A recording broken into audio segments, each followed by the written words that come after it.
Hello दोस्तों, स्वागत है आपका अध्याय 5 में यानी कर्म संन्यासियों में।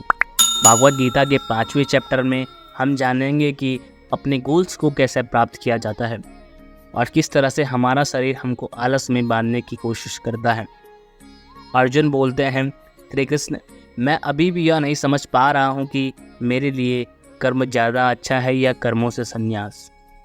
श्री कृष्ण बोले, देखो अर्जुन, भले ही संन्यास और कर्म दो अलग अलग रास्ते हो, लेकिन दोनों की मंजिल एक ही है और वह है भगवान। जो व्यक्ति अपने मन को भटकने नहीं देता, जो कर्म करके भी यही समझता है कि कर्म उसने नहीं बल्कि परमात्मा ने किया है, और जो सभी जीव जंतुओं को उसी परमात्मा का हिस्सा मानता है, वह मनुष्य मरने के बाद परमात्मा में ही मिल जाता है।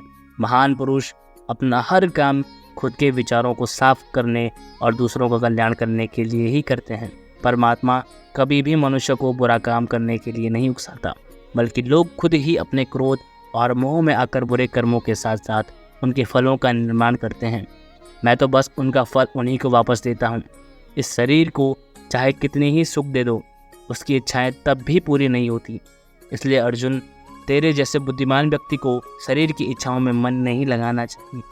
इस संसार का असली योगी तो वह है जिसने अपने शरीर का नाश होने से पहले अपने क्रोध का नाश कर लिया, जो संपूर्ण प्राणियों का हित करता है, जिसका मन किसी भी कर्म में नहीं बनता और जो अपने भटकते हुए मन को एक जगह केंद्रित करके परमात्मा को याद करता है।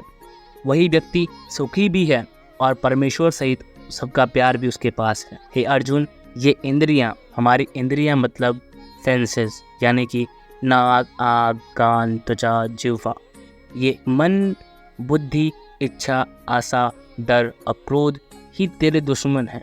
इनका त्याग कर।